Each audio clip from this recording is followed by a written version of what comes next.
a little bit so we can get our participants in, then we'll go ahead and get started. Give us about 1 or 2 more minutes, and then we'll get started with our introductions in the evening.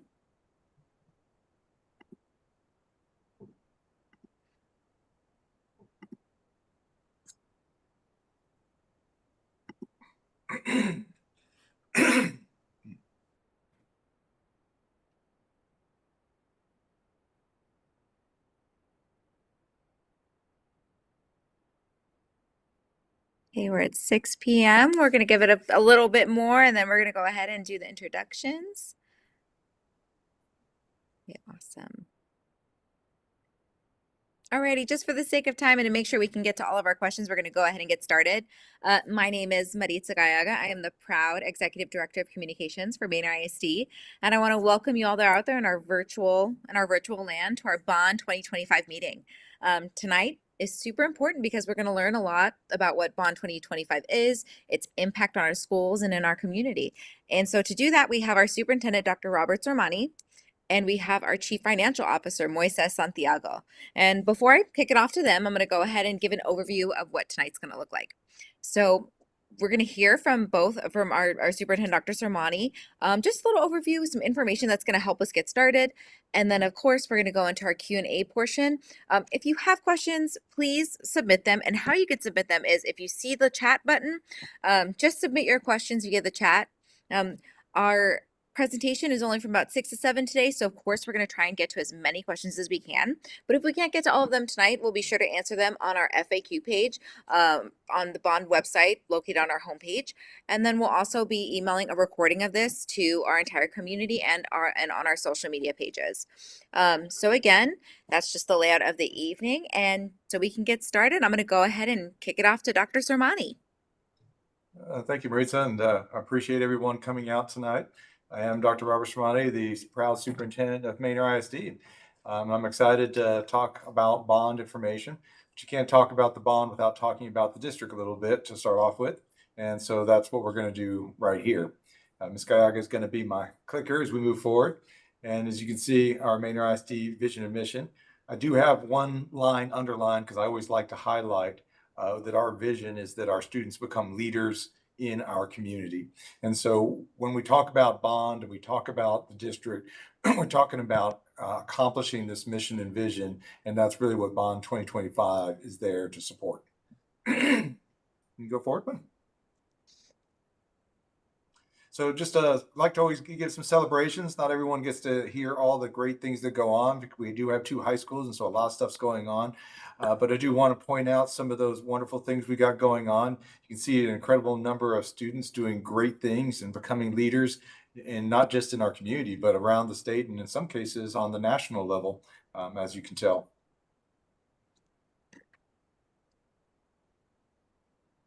In our next slide, we've got our class of 2025 highlights. Just kind of give you an idea of what our graduates did from New Tech High School, from Manor High School, Manor Excel Academy.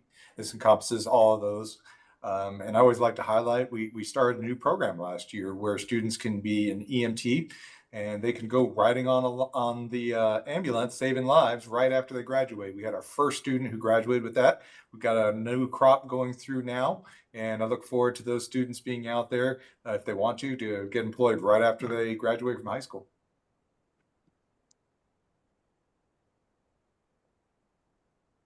So I like to make things simple for people and the goals of the district. So if our students can be leaders in the community, we have 3 major goals that our school board has set for us. And this is part of their Lone Star governance training where they set these goals for us. And I have some goals, they have numbers and times and years, but I like to simplify for everybody. And in the end, we need our students to be able to read on grade level. We need our students to do math on level, and they graduate college, career, military ready. And I won't go through all the numbers for you, but really this is what we are trying to accomplish as a school district.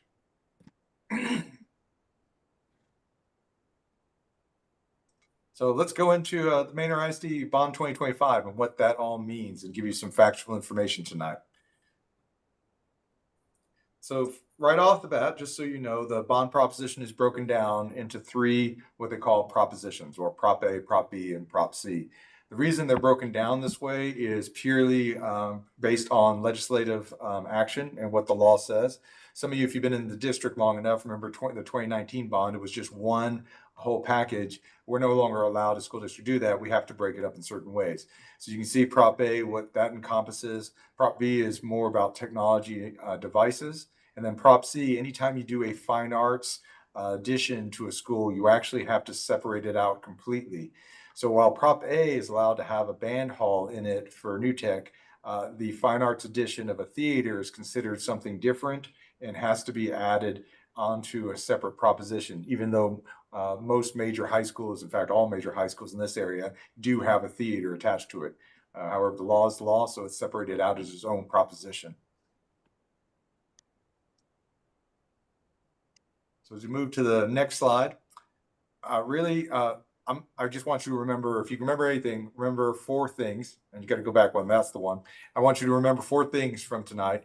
If everything else is really details about these four things. And Bond 2025 is about upgrading campuses, enhancing safety, and then upgrading our scholar and staff technology.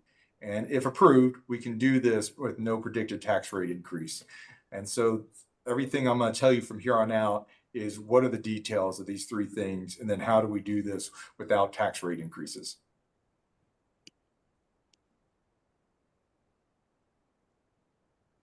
So how did we get here? Bond 2025. So leading up to it, Bond 2019 is about 280 million in total projects. The list you see here is just the major projects. It's not all the projects. There are quite a few other things that were done, but I just wanted to show that all the major projects are completed. There's still some final things going on in different places. For example, Blake Manor Elementary School just recently got a new roof. These are all the projects that are finishing up from 6 years ago from that bond. If we go forward, one more. So our timeline on how we got to bond 2025, as the bond money begins to finish up from 2019, there are more needs to begin to emerge over time over the last 6 years.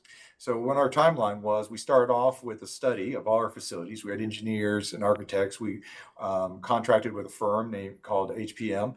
They went out and looked at all our facilities and made determinations about what is needed for each one. Do they need new drywall, or do you need a new roof, or do you need an HVAC replacement? All that information was gathered together. Facilities Advisory Committee was selected by trustees in January 25 and began to meet from March to June of this year. And that Facilities Committee, and I'll show you their names in a moment, they came together to review all those facilities information and also talk about projects that they think that are needed across the district. And from that, and along with some survey of information from staff members and from the community, the Facilities Committee on June 16 presented to the school board what they thought was needed for the next 6 to 8 years in the school district. And that led to August 4th when school board trustees voted to have a bond election. If we move forward one slide, I'll show you the list of our Facilities Advisory Committee. I want to make sure I thank all these people. They volunteered their time in the evening to come sit with us for hours at a time to discuss this, and also hours at a time to create a presentation, and also to come to a school board meeting to present. We appreciate all their help. And of course, it was led by Mr. Keelan Morgan and Michelle Anderson as secretary. If we move forward, finally, those recommendations are just recommendations, and it's up to our school board trustees, our elected trustees, to say, yes, we accept these recommendations and we think we need to go forward. And so I appreciate our trustees seeing the need and then asking voters to consider this bond proposal.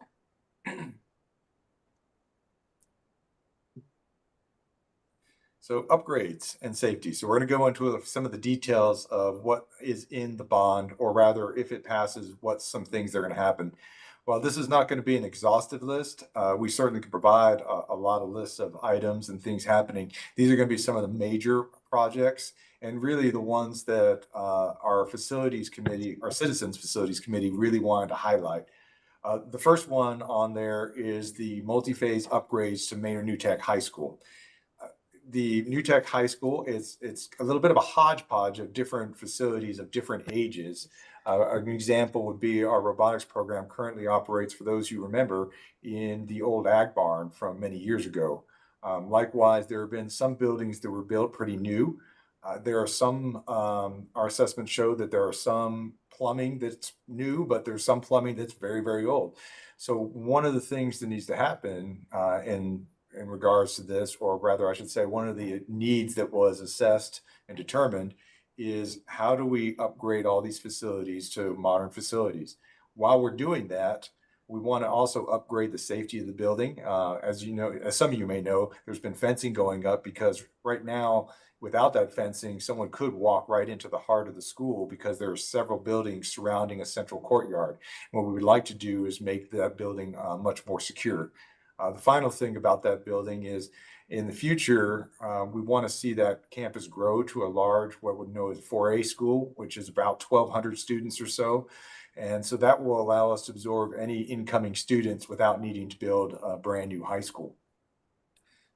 A second major project that was identified was building an academic wing to Manor High School. You want to go back a slide, Maritza? So Manor High School complex down on 973, it was built to hold most of the students, but it can't hold all the students. So many of you may know that ninth graders Mustangs are actually at Manor High School off of Greg Lane, where we have the 10th through 12th grade Mustangs are all off of 973. We have managed to reduce the amount of busing between those two facilities a lot, but you can't get away from all of it, and you can't get away from the fact that all our Mustangs aren't in one place. So what we would like to do is build a new wing onto the complex at 973, move all our students into a single location, and we can do a lot of cost savings by being able to put them all under one roof. Not to mention the safety aspect of not needing to transport any students between two facilities. Another major project is the upgrade of schools that are aging. We have quite a few schools that are reaching or actually already reached the 30-year mark. Bluebonnet Elementary School in particular is in need of some upgrades to its facility, Decker Elementary School and Blake Manor Elementary School as well. And we're talking about everything from plumbing, electricity to HVAC to giving just the building a refresh. As you know, a 30-year-old building begins to show its age. We love our buildings, but they can use a little bit of tender, loving care. Then, of course, we will have funds to upgrade safety at all our levels, everything from camera upgrades to fencing and to some new security features. And if we move forward.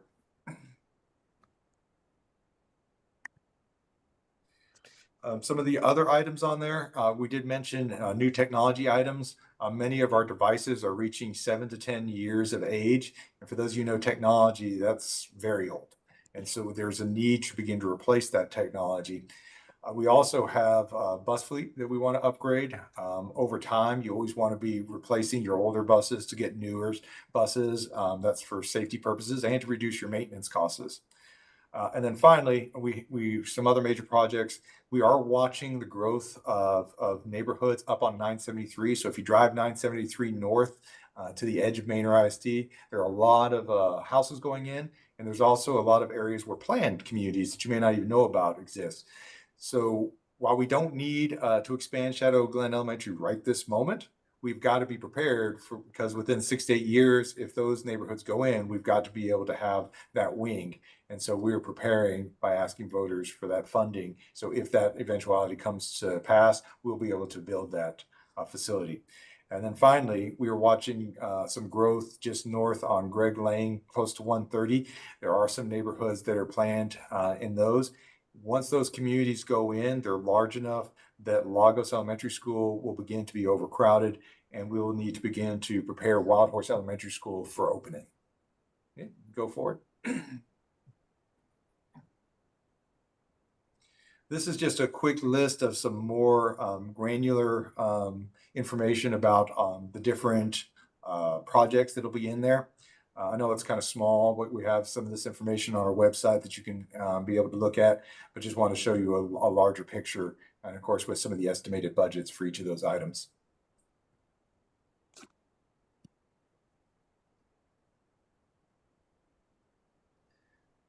Finally, I know sometimes I talk to community members and they don't realize the length of our school district. We are 99 square miles, almost 10,000 students. Sometimes we're below 10,000, sometimes we're above 10,000.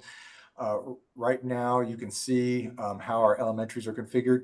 But really what I want you to know is when I talk about all these different locations, it's not just about one part of the district or another. It's about all the parts of the district which are needing different upgrades for different items. And you can see the breadth of our district here.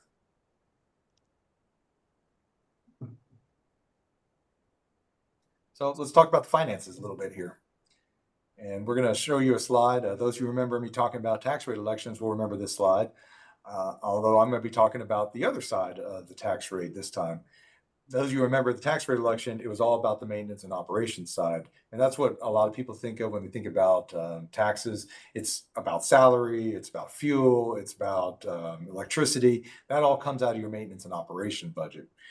A bond election is about being authorized by voters to issue debt, and that causes us to spend INS money, or interest in sinking. So interest in sinking money comes in, and it allows us to fund debt that we issue. And the debt that we issue can only be used for capital improvements, i.e. fixing buildings, putting up new buildings, can only be that. I get asked a lot of times, we want to put out a bonds for $385 million. Why don't you just spend that on teachers? I would absolutely love to. It is not something that is allowable by law. We can't do that. Now, what we can do, though, is use bond money to fix things. For example, I was at a campus where we had a contractor working on an HVAC system that's old. If we replace that HVAC system using bond money, then we don't have to spend money on the maintenance and operations side. And that freed up money can be spent on other things, including salary, electricity, and fuel. So bond elections can have an impact on how you spend your maintenance and operation money. And so that's what I want to point out. But again, just to remind you, a bond election is about the INS tax rate. And so now we're going to show you a slide about the tax rate, I believe. So what you see here, you see three lines. The orange line is your overall tax rate, and that's $1.08, a little over $1.08, and that is per $100 of value. So if you own property, you pay $1.08 in taxes per $100. And as you see, the other tax rates, the one below it is the maintenance and operation tax at 71 cents, and then you see the INS tax rate at 37 cents. And so right now, that is our tax rate that's been locked in for the 2026. And we anticipate that INS tax rate of 37 cents to continue whether we pass the bond election or not. And I know if you move forward a slide, a lot of people ask me about that and how can you issue $385 million in debt and not necessarily need to raise taxes. I can explain that to you. First, I want to remind everybody, even though I'm saying there's no tax rate increase by law on the ballot, it will say this is a property tax increase. It says it, that's what the law requires. So it will say that on the ballot. But here's how I explain to people how we're able to issue debt and support that debt without necessarily raising the tax rate. For those of you, and I'm sure there's lots of you, sit in traffic sometimes driving down 290 on your way towards the east side of the school district, or the east side of Manor. When you're going down towards 973 in Elgin, you probably see what's going on. You have HEB opening, you have new Chick-fil-A, you have Home Depot, you have businesses on the south side, and there's a lot of commercial businesses that you don't even see that are going in. None of those businesses have fully contributed to the property tax value of the school district because they're just now getting built and opening. So when all that property tax value is added to the school district, the commercial property value, there is no need to raise the tax rate in order to support the funding of the bond. So that's the easiest way I can describe it. When our property value increases with commercial businesses, the burden for supporting debt, it comes off the homeowners because there's more property value within the school district itself. And so that's how we're doing it. There's a couple of other things. That's the big story there, but I'll give you a couple other details if you move forward one slide. One thing else is people sometimes think that we're going to do $385 million in debt and issue it right away. We're not. One of the ways we can control whether we ever have to raise tax rate is by controlling how much debt we issue and when we issue it. We have no intention of issuing $385 million in debt right away. What we intend to issue is the amount of debt that will allow us to begin the projects if voters approve it, and we'll keep the tax rate at 37 cents. So that's one of the ways we can manage our tax rate. The other way is our trustees and our school board have done a great job of managing the INS tax rate and our debt over the years, and a lot of debt has been paid off. Just recently, the school board on Monday actually authorized us to pay down the debt even more, some $35 million. And for anyone who has a car payment or a mortgage payment, you know, when you pay down the debt early, you're actually saving money because you don't have to pay interest on that. And so we've been saving the district money and taxpayers' money. Right now, it's to a tune of $13 million by paying that debt down early. So those are the three big reasons why the increased property value overall, because of the increase in commercial value, the issuing of debt over time. Remember, this is a 6 to 8 years worth of projects, and then the paying down of debt early by the school board. So we'll go forward. Finally, just want some financial highlights of the district. There's our bond rating, a AA3, which is a good high bond rating. We've also gotten 3 straight A's on the first ratings from the Texas Education Agency. The first rating is the way the Texas Education Agency rates districts on their financial health. A lot of people ask me, though, they said, we had a budget deficit. What happened? Doesn't that mean that we're in financial trouble? What I tell people is if we weren't good financial stewards and we didn't address the deficit, then yes, we would potentially have some trouble. We may have our ratings decrease. But the school board, the community, and the staff did the right thing. We faced the deficit and we balanced the budget, which has maintained our fiscal health, and we continue to get these good ratings because of that. And so I'm proud of the work that they did there, which is allowing us to borrow money if we need to at a much lower interest rate than we would otherwise. And so we're going to go forward from finances, I think. And we're going to talk a little bit about the needs of the district and to the future.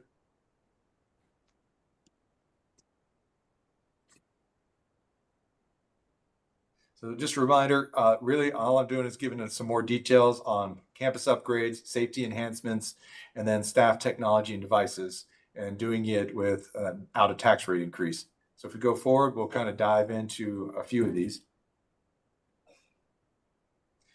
So one thing I want to remind you, while this bond is not about growth, it is about upgrading facilities, safety, and technology. We do have some growth coming within the district. So as you can see from this chart, within 10 years, demographers are predicting there will be 15,600 students within Manor ISD. That's a 50% increase within 10 years. So one of the things we're doing as we upgrade these facilities is we're getting ready for that. That doesn't mean necessarily we have to expand and we have to build new schools, but it does mean that we need to get ourselves ready for that eventuality. And so that's what this is about. Now, that being said, if you go forward one slide, there are a couple of places I mentioned that we do have some growth that we need to be prepared for in the next 5 to 6 years. This map here shows some of the housing apartment complexes that are going on. And what you see in the green are active, where places are actively, people are building houses and opening houses and putting in apartment complexes. The yellow ones are ones that are future, they're platted. At some point, at any point, they will begin to build those. And then, of course, what you can't see on there is the places where I know that they're planning on putting new houses and they're ready for it. So sometime in the next 3 to 4 years, if they start building, we've got to be ready to absorb those students.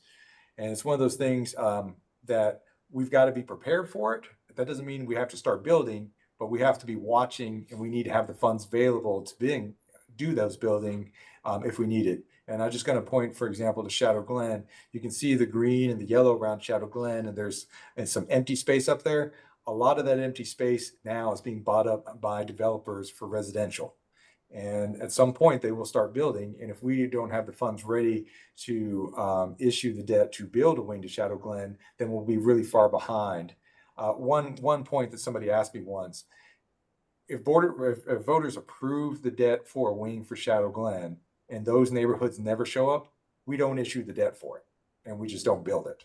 So remember, we always have the option of not building if the houses don't come, because somebody has asked me that before, and absolutely, there's no reason to build a wing if we don't need it.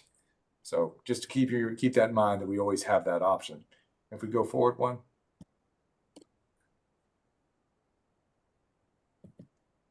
So this last slide here shows you so where the growth comes in and when it is needed.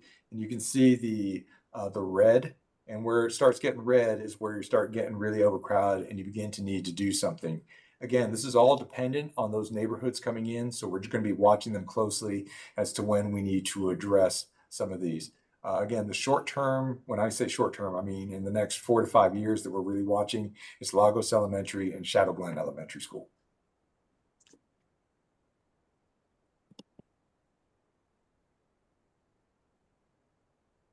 Okay, so some voting information for you. If we go forward, Maritza. We got some community meeting dates. We already had one at Shadow Glen. Of course, tonight's the virtual one. We're going to be at Bluebonnet Trail next week. We'll be at Blake Manor. We'll be at Decker Elementary School. We might keep your ears peeled. We may do 1 or 2 more and add them in there. Just a reminder, if you do tend to vote, and I encourage everybody, no matter which way you want to vote, to be involved in civic duty. I was an old U.S. history teacher, and so I'm always telling people need to be out there to vote. The last day to register for voting is October 6th. Early voting is October 20th to October 31st. Election day is November 4th. One change, when working with Travis County, the polling place in Manor is not going to be at the Central Administration Building. They're actually going to be at the old Manor Elementary School, Milk, off of Greg Lane. So definitely we'll put some information and maps. And I know Travis County will as well. They were looking for a building where we're not working in it. And so in that building, they'll be able to go in there and set up and not have to worry about employees walking past, since only part of that building is being used currently.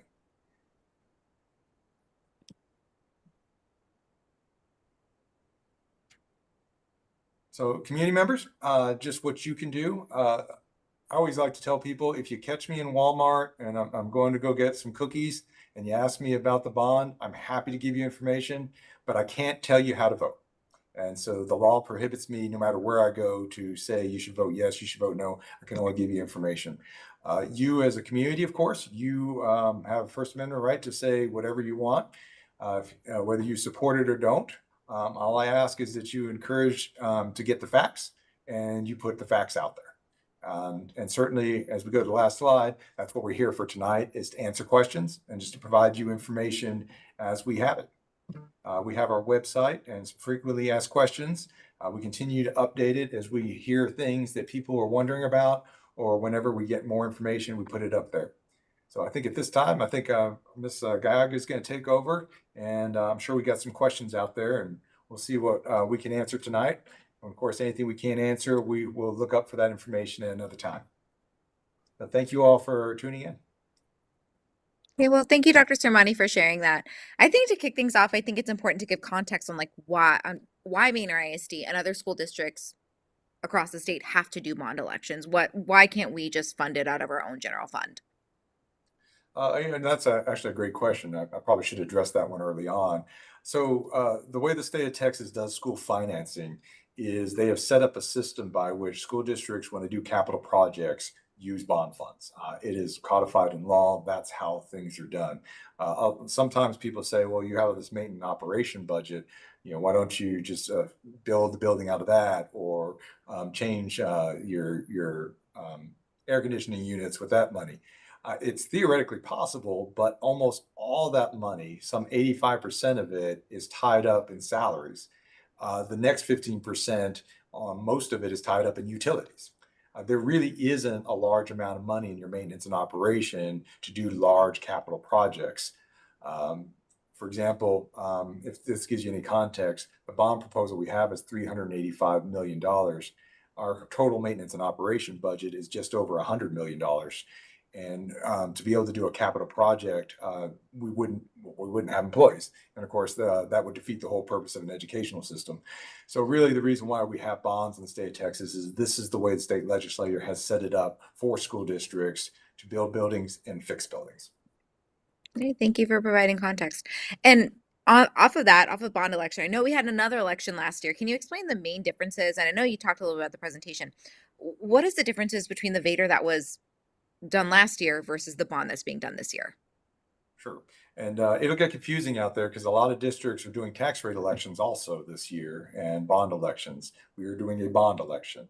So a tax rate election, what we did last year was asking voters to allow us to raise the tax rate above what we can do on the maintenance and operations side without voter approval.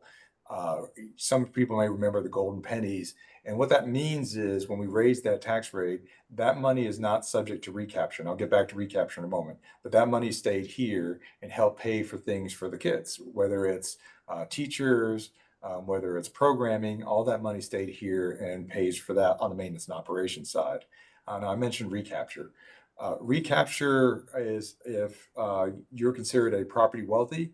Manor ISD has slipped into what we call recapture in the past. We're always kind of on the edge right now. I believe we're not on in recapture, but we're always real close to it. And what happens is if the state decides you're earning too much maintenance and operation money, they actually take some of it and keep it.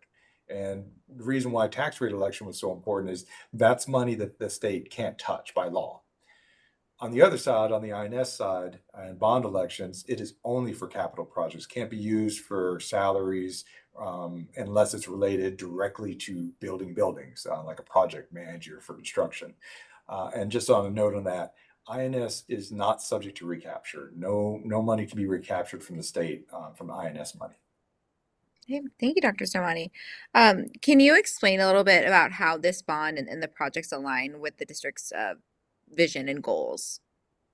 Yeah, sure. When we talk about kids being leaders in the community, we need to have facilities that allow them to become those leaders in the community.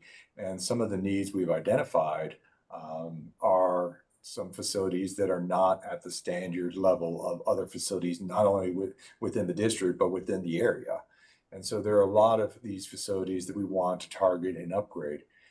The other side of that is when you have an air conditioning unit that's breaking on you, all of us know that. If you ever been someplace where the air conditioning breaks in Texas, it's hard to concentrate in that room for a while. And so every time we have some of those issues that arise, it actually decreases the learning that can go on because people struggle with that climate control. Now I'm harping on air conditioning, but think about that for a plumbing break. We had a line break at a school not too long ago that had to be replaced.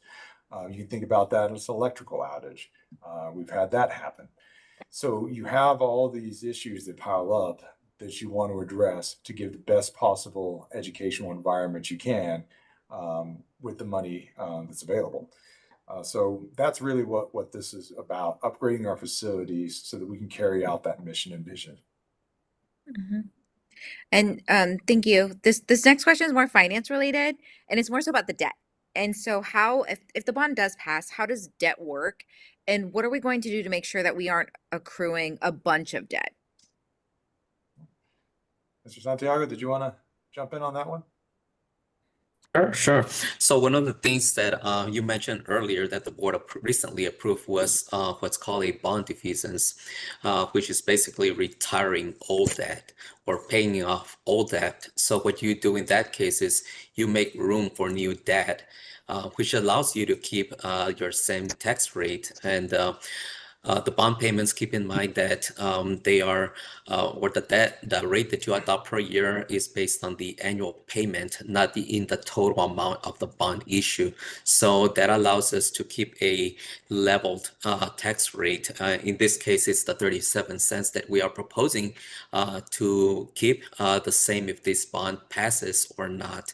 So yeah, that's one way to keep and control manage the debt. Okay, awesome. We go from finances to how we chose some of our projects. Specifically, the question is, how was BTE and the other campuses chosen for some major renovations and overhauls? Sure. You may recall back in, let's see, it was the years begin to bleed together. Fall 2024, we worked with a company to do an assessment of all our buildings. And part of that was to determine which of these buildings are most in need of renovations and upgrades. And we have a very long PowerPoint of all kinds of things that need to be fixed. I shouldn't say PowerPoint, it's a spreadsheet, and the costs of fixing them and the cost of not fixing them. So as many of you out there probably know, maintenance systems cost you money if they're having to constantly be fixed and have to do upkeep. And so we did those assessments, and that's how we came up with the first three schools that really need that maintenance. And you saw Bluebonnet Trail, Decker Elementary School, and Blake Manor. Not surprising, they're some of the oldest schools we have in the district. Not included in that is Manor New Tech, because if we're going to do a full renovation, we will be upgrading those type of, we call them deferred maintenance projects as well. So you don't see that in there. All that data was brought to our facilities, our community committee, and so they looked at all that as well. We actually gave them an opportunity to do some ranking, and they also ranked the deferred maintenance in the district actually very highly. I was really proud of them. A lot of times people want to see new buildings, things, but they're like, no, Dr. Schmeier, we need to fix things that are costing us money, and I really appreciate that. So they did list a lot of those projects very highly. So that's how the particular schools. I should probably add that there is some, I'm going to call it a generic line of deferred maintenance. And rather than highlighting a particular school, there's virtually no school in the district that's not going to be touched in some way, shape, or form with this bond. In fact, I can tell you there is no school that won't be touched because with security upgrades, they're all going to get touched, at least some. But even buildings that I didn't highlight in that PowerPoint, say like an Oak Meadows or Presidential Meadows, they also have some deferred maintenance that needs to get done as well. And so those will be, it just won't be as extensive this time around as it may be in the future. Awesome. I'm going to piggyback on something that you said before we head to our next question, but you talked about every campus will be touched specifically by the safety and security updates. Can you talk a little bit more about those? Maybe talk about some of the projects that are in mind for those enhancements. Yes, we still have some fencing upgrade that we want to do in different places in the district. We also have some camera upgrades we want to do for security reasons. I don't want to let you know where they are, but we are going to put in some newer cameras with some better resolution for them. We have some new card access points that will help so that only certain people can get into certain locations. We also have some interesting enhancements at the elementary level that we want to explore if voters give us permission. There is something called audio enhancement, which sounds like an audio thing, but it actually also involves having emergency cameras in classrooms that flip on in case of emergency, where first responders can see into the room and know exactly what's going on before they get there. Now, the most likely cause of that is if a student injures themselves, the police know it's not them necessarily, but maybe the nurse needs to go down there. So there's some really neat features that we want to get in there. Of course, they require some extensive renovations for some of these. And so that's part of the reason we're asking for that bond money. So thank you. And I'm before we go safety, security to growth, can you talk about how this bond prepares us for future growth? I know that you talked about a little bit in our presentation, but just more so overall within the next couple of years. Yeah, and I mentioned, the two big hotspots are the zone for Lagos and the zone for just Shadow Glen. And somebody asked me too, well, why don't you just swing students around? Well, if you look closely back, you'll notice Presidential Meadows is filling up also.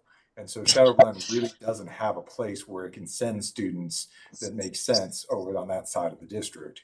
And so rather than looking to build a new school, which could cost $40 to $50 million, we're looking at building a wing, which is significantly cheaper and significantly cheaper to operate. So that's the one area of growth. The other area of growth with Lagos Elementary School, many we have Wild Horse Elementary School that was not open as an elementary school. We have a lot of programs in that school right now, but it wasn't open as an elementary school because the housing just wasn't there.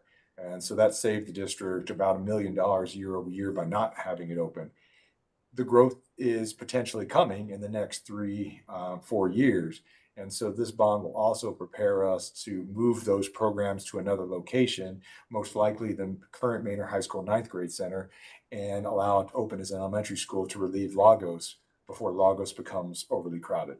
Again, I want to emphasize, you saw what happened with Wild Horse Elementary School. The school was built and there weren't enough houses. One of the things that I'm committing to avoid is to keep an eye on those housings and build when we know the houses are going in. Literally, when the houses are, I'm seeing foundations starting to be poured, that's when we'll start issuing the debt to be able to address growth issues.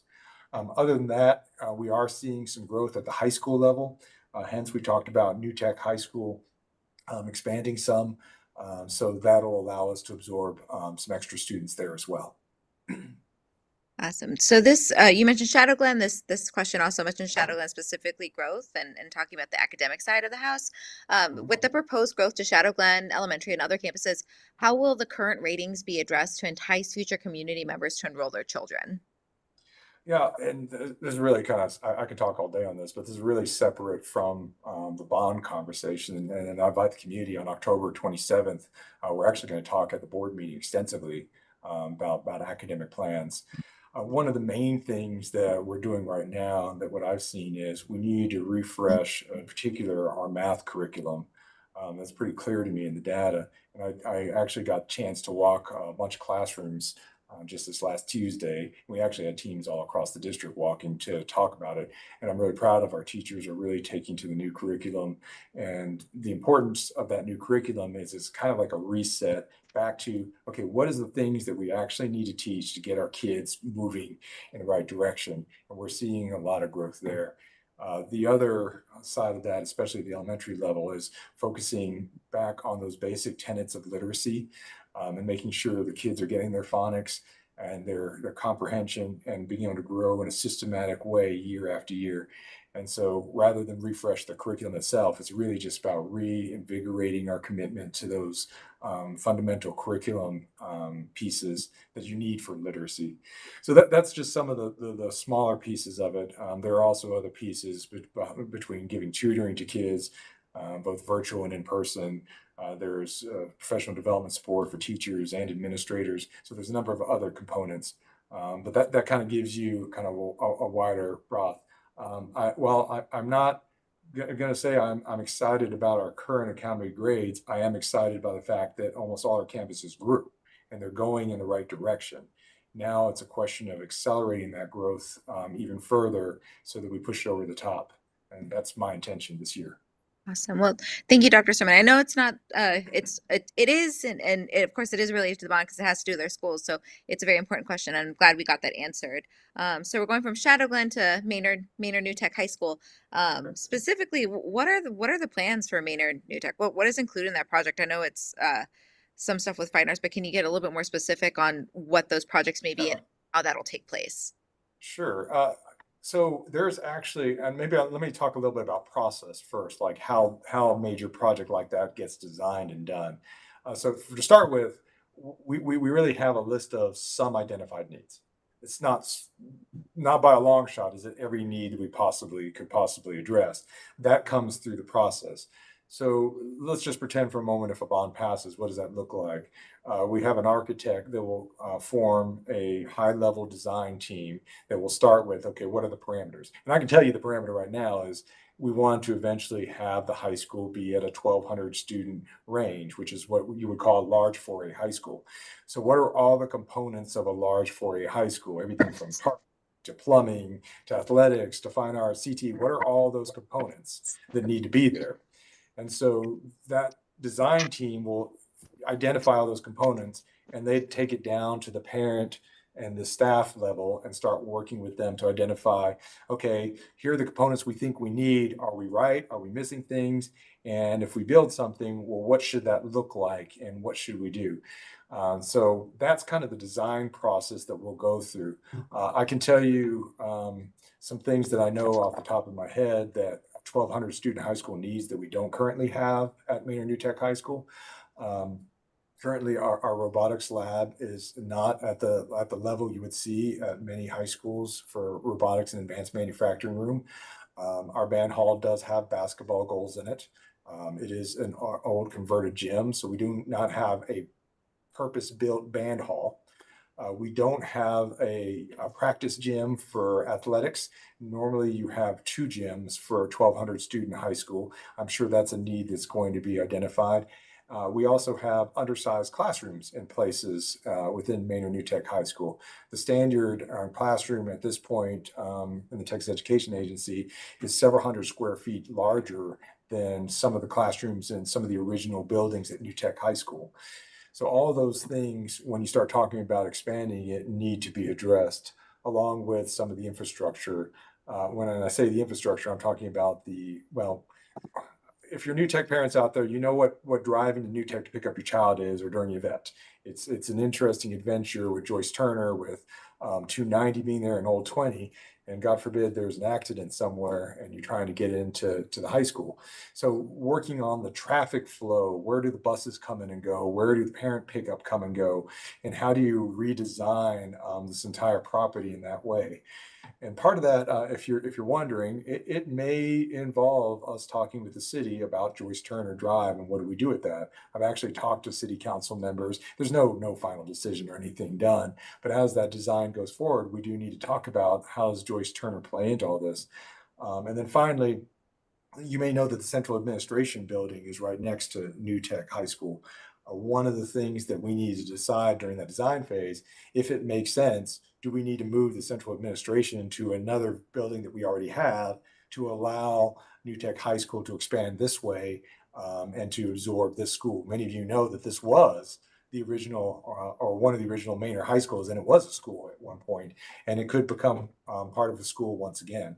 And those of you who are out there wondering, we do have the old Manor Elementary School that could house all of central office if we do need to move out of the way with not a huge amount of cost, since that facility is it's a pretty good building still. I would need some changes to it, but not much.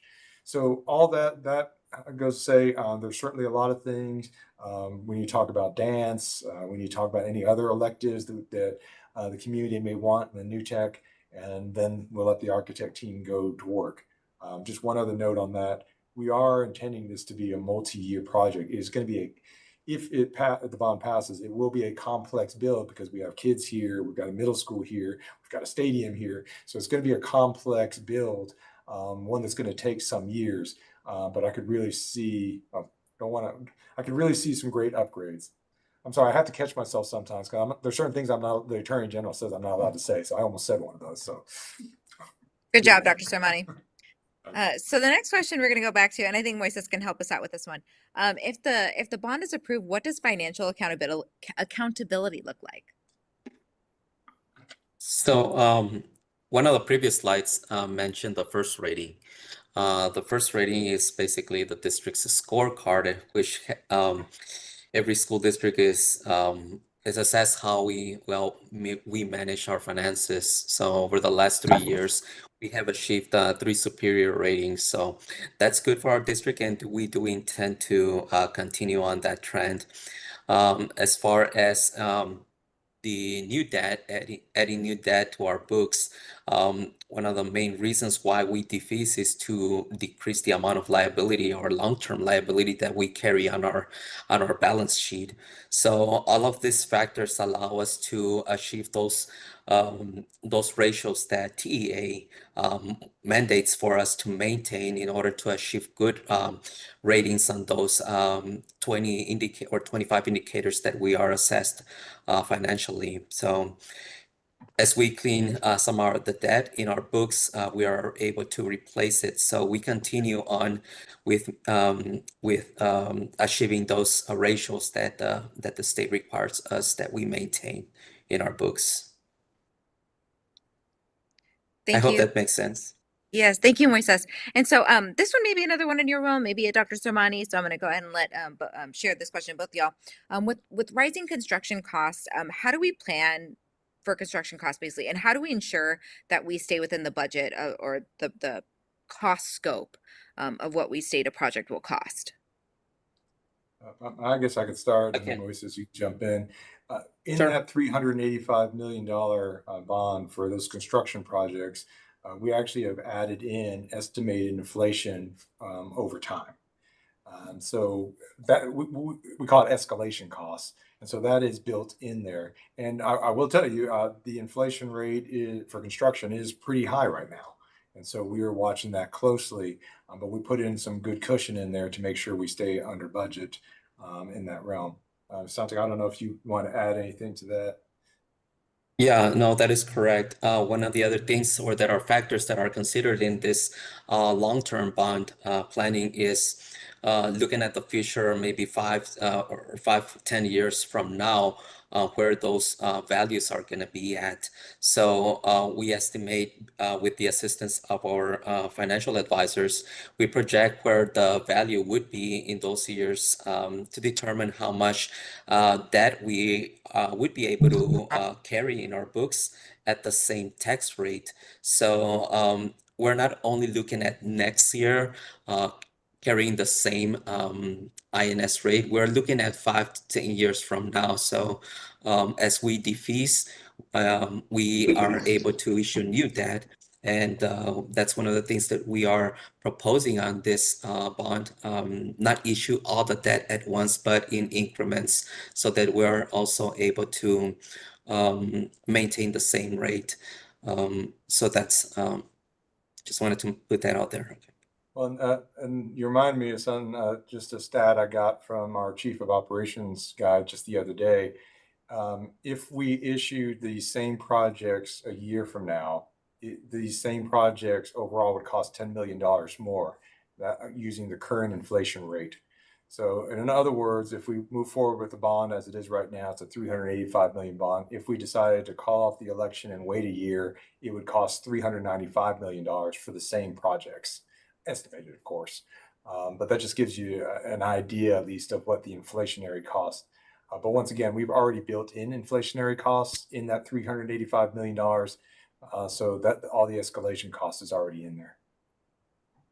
Which is also another reason why you also want to not go too fast, but try to catch all of those large projects early in the life of the bond, so that you can take benefit of lower cost. The longer you wait, of course, the more it will cost. So hopefully that's the case if this bond passes.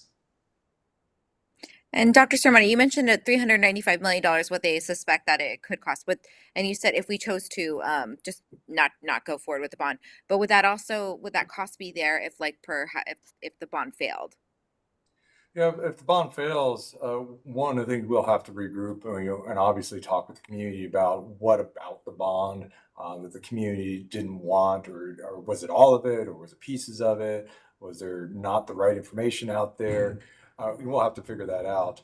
I don't want to say the bond will be there, but the needs will be there. The HVACs didn't fix themselves. The concrete that's broken in some places didn't fix. So there are all those needs, that deferred maintenance needs that were identified, will continue to exist, of course, into the future.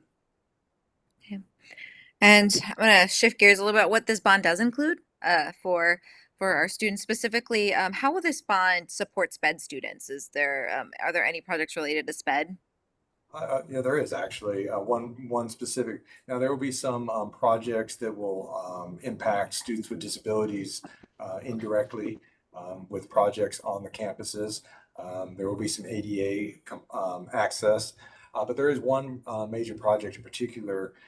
Right now, we have a lot of people probably don't realize this, but school districts supply an adult education class for students with disabilities, for students that are over, we call it 18 plus program, where we help those kids transition into as much independent living as they can, a lot of workforce.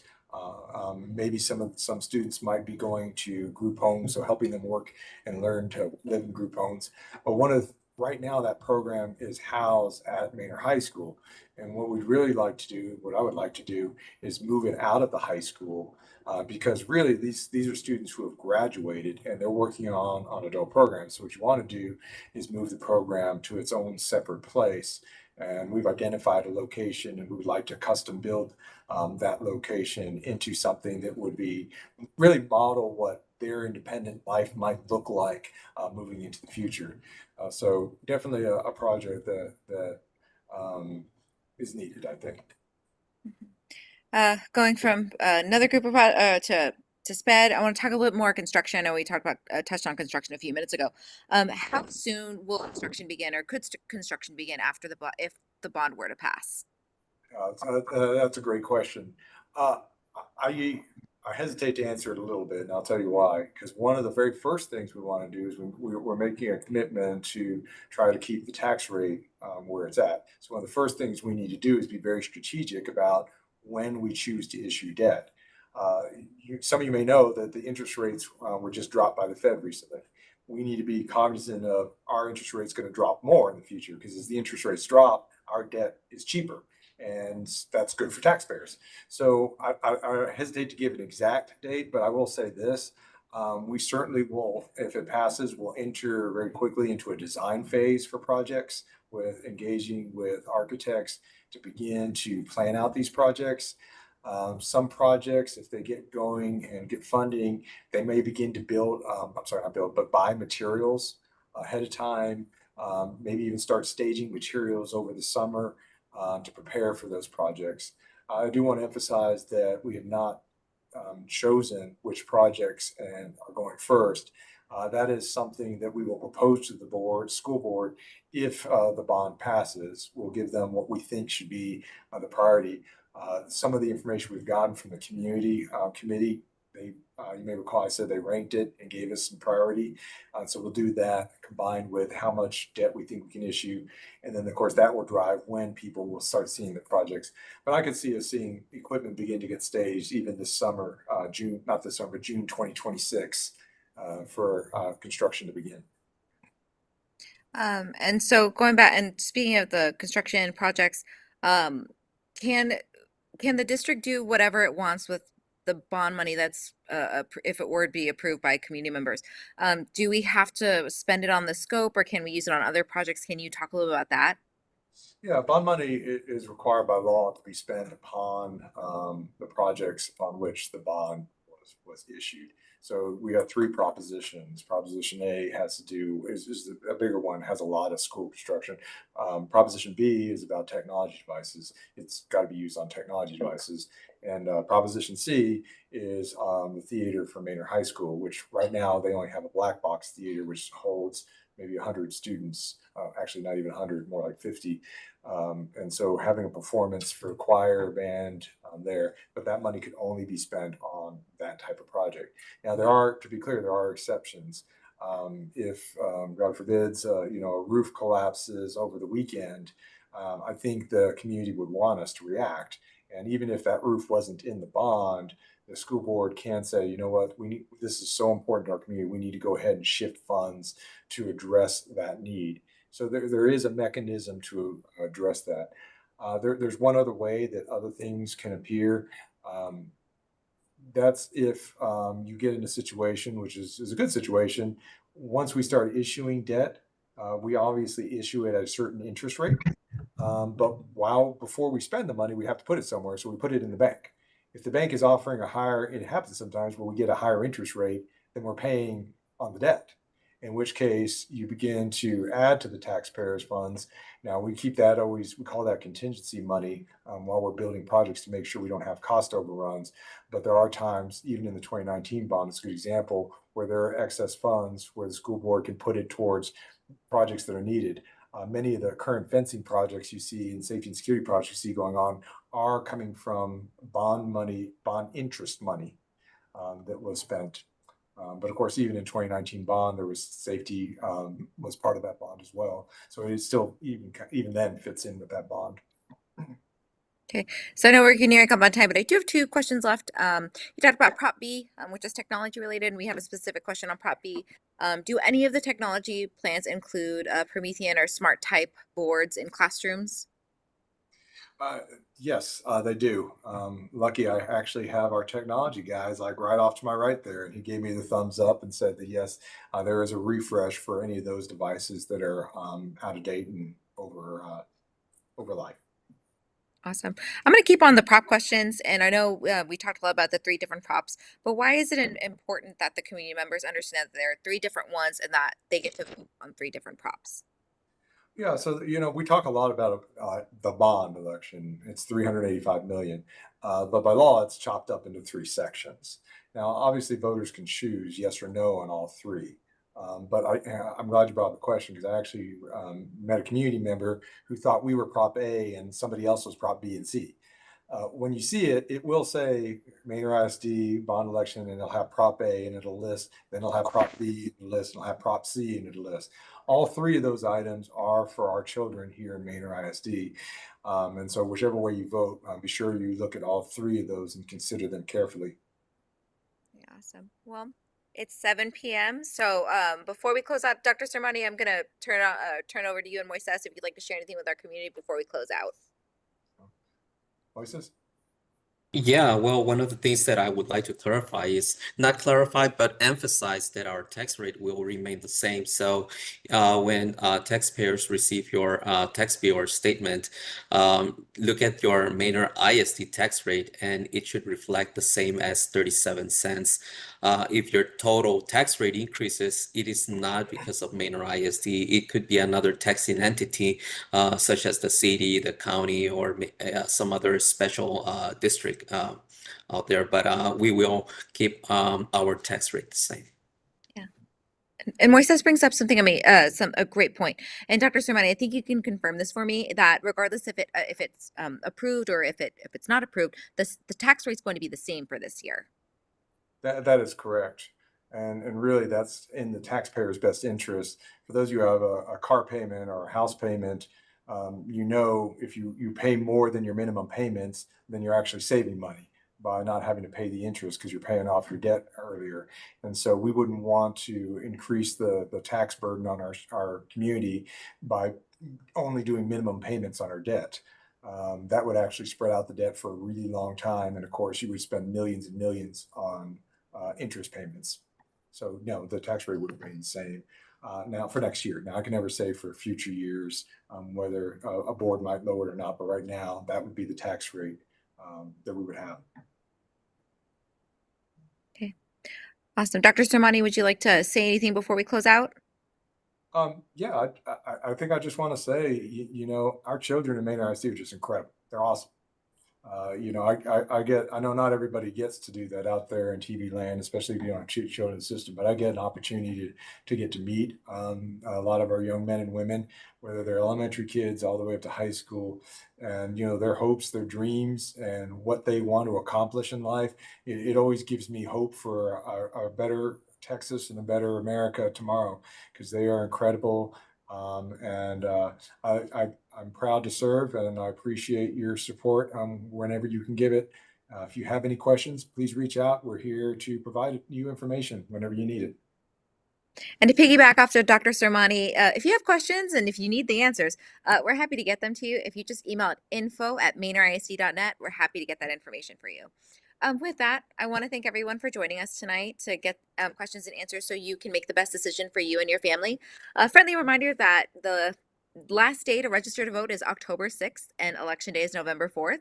And if you want to look back on this information, it'll be available on our bond website, and it'll be posted on our social media pages and emailed to our families. But yeah, if you have any questions, please reach out to us, and thank you again for joining us. Have a good evening, everyone. Bye, everybody.